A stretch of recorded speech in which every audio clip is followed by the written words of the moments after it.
Good evening दोस्तों। कैसे हैं आप सभी लोग। तो चलिए स्टार्ट करते हैं हम लोग PYQ का सीरीज। इसमें प्रथम स्नातक स्तरीय सचिवालय सहायक मेंस परीक्षा 27/1/2013 में पूछे गए प्रश्नों का रिवीजन करने वाले हैं और साथ ही इससे यह पता चल जाएगा कि मेंस में किस तरह का क्वेश्चन पूछा गया, पैटर्न क्या था। चलिए हम लोग मेंस परीक्षा के पूछे गए प्रश्न का सॉल्यूशन करने वाले हैं। सीजीएल फर्स्ट के पीटी का PYQ का वीडियो अपलोड कर दिया गया, जो नहीं देखें जाकर देख लीजिए। और बिहार एसएससी इंटर लेवल के भी सारे प्रीवियस ईयर क्वेश्चन का वीडियो अपलोड कर दिया गया है। तो चलिए हम लोग बढ़ते हैं अपने प्रश्न की ओर। आप सभी को अगर मेरा वीडियो अच्छा लगता है तो वीडियो को एक बार लाइक करें और जो भी चैनल पर नए हैं चैनल को सब्सक्राइब करना ना भूलें। और जो लोग हमारे टेलीग्राम चैनल से जुड़ना चाहते हैं उसका लिंक डिस्क्रिप्शन बॉक्स में दिया गया है। तो चलिए देखते हैं पहला प्रश्न। उस राज्य का वर्तमान नाम क्या है जहां नालंदा नाम का प्राचीन शैक्षणिक यानी शिक्षण संस्थान था, तो वह बिहार राज्य में स्थित है। नालंदा विश्वविद्यालय का स्थापना कुमार गुप्त के द्वारा किया गया था। किस लेखक ने जासूसी पात्र पोइरोट की रचना किया है? पोइरोट की रचना क्रिस्टी के द्वारा किया गया है। किस लेखक ने प्रसिद्ध चरित्र जीवस की रचना किया था? जीवस की रचना वुड हाउस के द्वारा किया गया है। नगर कोझिकोड का क्या कहलाता है? नगर कोझिकोड को कालीकट भी कहा जाता है। चीन की संसद को क्या कहते हैं, या फिर चीन की संसद का नाम क्या है? तो राष्ट्रीय जन कांग्रेस कहा जाता है। किस वर्ष प्रथम व्यक्ति अंतरिक्ष में गया था? सर्वप्रथम किस ईस्वी में कोई व्यक्ति अंतरिक्ष में गया है? तो वह 1961 में गया था। एक मानक चित्र में समान दाब वाली रेखाओं को दर्शाने वाली रेखा को क्या कहते हैं? तो उसे आइसो बार कहा जाता है। अगला प्रश्न, किस दिवस को इक्विनॉक्स दिवस मनाया जाता है? तो 21 मार्च को इक्विनॉक्स दिवस मनाया जाता है।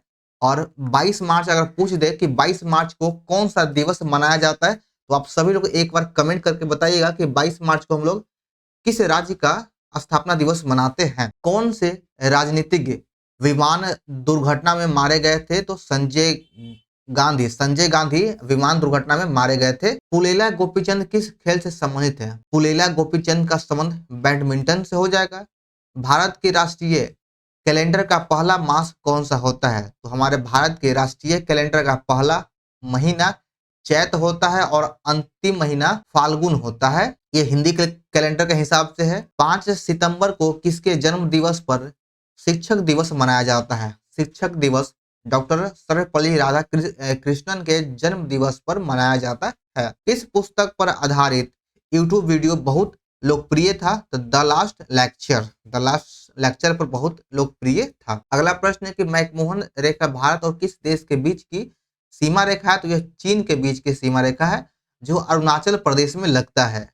राष्ट्रीय गीत किस उपन्यास से लिया गया है? तो यह आनंद मठ से राष्ट्रीय गीत वंदे मातरम को लिया गया है, जिसके रचयिता बंकिम चंद्र चटर्जी हैं। आनंद मठ के रचयिता। सतपुड़ा पर्वत श्रृंखला ताप्ती किस नदी के बीच में स्थित है? सतपुड़ा पर्वत श्रृंखला और ताप्ती नदी के बीच में नर्मदा नदी स्थित है। अगर ये सतपुड़ा पर्वत रेंज है तो इसके उत्तर में ऊपर में नर्मदा नदी है और दक्षिण में ताप्ती नदी स्थित है। तलचर कोयले की खानें कहाँ है? तलचर कोयला खान उड़ीसा राज्य में है। किनके समाधि स्थल को विजय घाट कहते हैं? विजय घाट लाल बहादुर शास्त्री के समाधि स्थल को कहा जाता है। पहली बार जवाहरलाल नेहरू कांग्रेस पार्टी के अध्यक्ष किस वर्ष बने थे? तो कांग्रेस पार्टी के अध्यक्ष यानी भारतीय राष्ट्रीय कांग्रेस के अध्यक्ष पंडित जवाहरलाल नेहरू 1929 ईस्वी में लाहौर अधिवेशन में चुने गए थे। भारत की प्रथम महिला मुख्यमंत्री कौन थी? तो वह सुचिता कृपलानी भारत की पहली महिला मुख्यमंत्री बनी। पहली बोलती फिल्म कौन सा हो जाएगा? तो आलम आरा भारत का पहला बोलता हुआ फिल्म है। सर्वश्रेष्ठ फिल्म का राष्ट्रीय पुरस्कार प्राप्त करने वाली पहली फिल्म कौन सी थी? तो श्यामची आई यह राष्ट्रीय पुरस्कार प्राप्त करने वाला पहला भारतीय फिल्म है। किस व्यक्ति ने लोकसभा चुनाव में सबसे ज्यादा वोटों से जीतने का विश्व रिकॉर्ड कायम किया है? तो रामविलास पासवान। किसे फ्रंटियर गांधी कहा जाता है? खान अब्दुल गफार खान को फ्रंटियर गांधी कहा जाता है। NSAID दर्द निवारकों की एक श्रृंखला है। इसमें आई का मतलब क्या होता है? तो आई का मतलब इन्फ्लेमेटरी होता है। इन्फ्लेमेटरी। ओमेगा 3 किसका एक वर्ग है? ओमेगा 3 वसी अम्ल का एक पार्ट है। उस प्रथम ग्रह का नाम क्या है जिसके बारे में खोज ने बताया कि वहां 2 सूर्योदय होता है? तो Kepler Kepler 16b, Kepler 16b उस प्रथम ग्रह का नाम है। अगला प्रश्न है कि नालंदा अंतर्राष्ट्रीय विश्वविद्यालय का पहला कुलपति किसे नियुक्त किया गया है? तो उसे एपीजे अब्दुल कलाम को नियुक्त किया गया था। ईएमआई जो कर्ज के पुनः भुगतान से संबंधित है, उसमें ई का अर्थ क्या होता है? तो इक्वेटेड होता है। झांसी की रानी के तौर पर कौन प्रसिद्ध है? झांसी की रानी के तौर पर रानी लक्ष्मीबाई को झांसी की रानी कहा जाता है। भारत की श्वेत क्रांति के पिता किसे कहा जाता है? तो वर्गीज कुरियन को श्वेत क्रांति का जनक कहा जाता है और श्वेत क्रांति का संबंध दूध उत्पादन से है। किसने लास्ट सफर को चित्रित किया है? तो लास्ट सफर को लियोनार्डो दा विंसी ने चित्रित किया था। ब्रिटिश शासन के विरुद्ध कांग्रेस ने किस वर्ष असहयोग आंदोलन स्टार्ट किया था? तो कांग्रेस के द्वारा असहयोग आंदोलन की शुरुआत जो मूलतः गांधी जी के द्वारा किया गया, यह 1920 ईस्वी में इसकी शुरुआत किया गया था और 5 फरवरी 1922 ईस्वी को चौरा चौरी कांड की घटना के बाद 11 फरवरी से असहयोग आंदोलन को स्थगित कर दिया गया, बंद कर दिया गया था। अशोक स्तंभ कहाँ स्थित है? यह बिहार में स्थित है। पृथक पंचायती राज मंत्रालय का गठन कब किया गया? तो 2004 में पृथक पंचायती राज मंत्रालय का गठन किया गया है। भारत में विशालतम समुद्र तट किस राज्य में है? तो वह हो जाएगा तमिलनाडु। झारखंड के उत्तर में कौन सा राज्य है? तो झारखंड के उत्तर में बिहार राज्य स्थित है। बिहार से झारखंड 2000 ईस्वी में अलग हुआ था। सबसे अंदर भूमि द्वारा घिरा पतन कौन सा है? तो हो जाएगा विशाखापट्टनम। दिल्ली से कलकत्ता को कौन सा राजमार्ग जोड़ता है? तो NH2 दिल्ली से कोलकाता को जोड़ने वाला नेशनल हाईवे है। केसर का मुख्य उत्पादक राज्य कौन हो जाएगा? तो केसर का सबसे प्रमुख उत्पादक राज्य जम्मू कश्मीर है। झारखंड में स्थित इस्पात संयंत्र कौन है? तो टिस्को टिस्को इस्पात संयंत्र झारखंड राज्य में है। चलिए अगला प्रश्न है कि नरौरा नाभिकीय शक्ति केंद्र किस राज्य में है? तो यह उत्तर प्रदेश में हो जाएगा।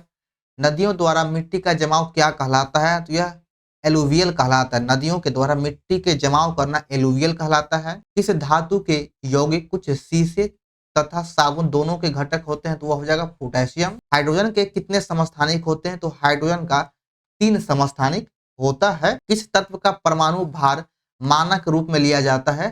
तो वह हो जाएगा कार्बन का C14। पिच ब्लेड किसका अयस्क है?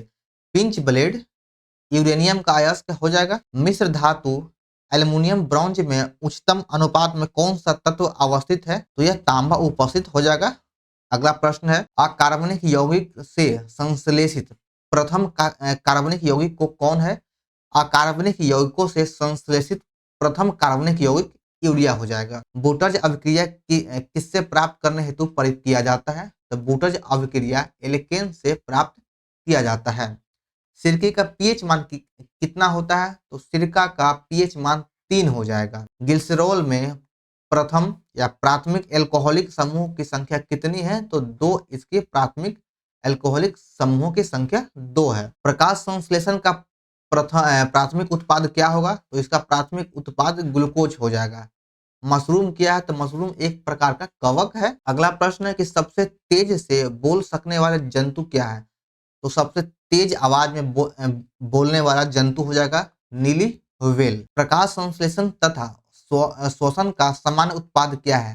प्रकाश संश्लेषण और शोषण का सामान्य उत्पाद जल हो जाएगा। चलिए अगला प्रश्न है थायराइड कौन सी ग्रंथि है? तो थायराइड अंतःस्रावी ग्रंथि से स्रावित होती है। कौन सा अंग पीत का श्रवण करता है? पीत का स्राव यकृत के द्वारा किया जाता है। रिकाम्बिनेट डीएनए टेक्नोलॉजी के विकास के पश्चात कौन सी तकनीक संभव है? तो टीकाकरण संभव है। गति का अध्ययन क्या कहलाता है? तो गति का अध्ययन काइनेमैटिक्स कहा जाता है।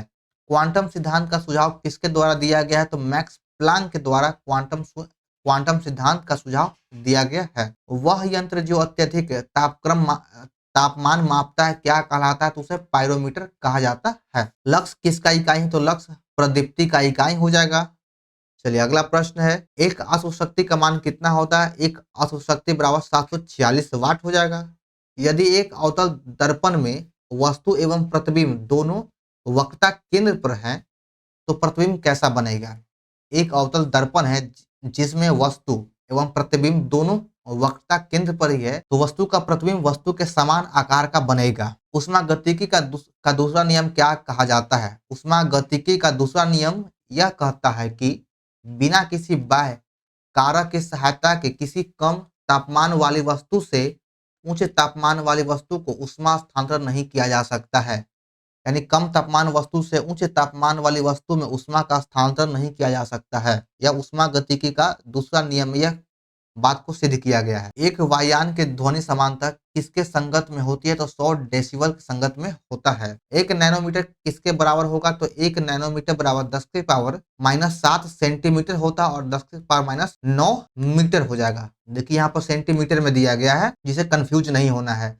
किस कोयले में कार्बन की मात्रा अधिकतम होता है? तो एंथ्रासाइट कोयले में कार्बन की मात्रा सबसे अधिक होता है। और एक लिग्नाइट कोयला होता है, लिग्नाइट कोयला, जिसे भूरा कोयला भी कहा जाता है। लिग्नाइट कोयला को भूरा कोयला भी कहा जाता है। तो चलिए यहाँ से हमारा सीजीएल फर्स्ट के मेंस परीक्षा के प्रश्नों का सेट समाप्त होता है। तो आप सभी को ये वीडियो कैसा लगा कमेंट जरूर कीजिएगा। और बिहार एसएस सीजीएल और इंटर लेवल के प्रैक्टिस सेट का वीडियो अपलोड किया जा रहा है। अगर आप लोग नहीं देखे तो जाकर देख लीजिए। तो चलिए मिलते हैं फिर एक नए सेट के साथ। जय हिंद।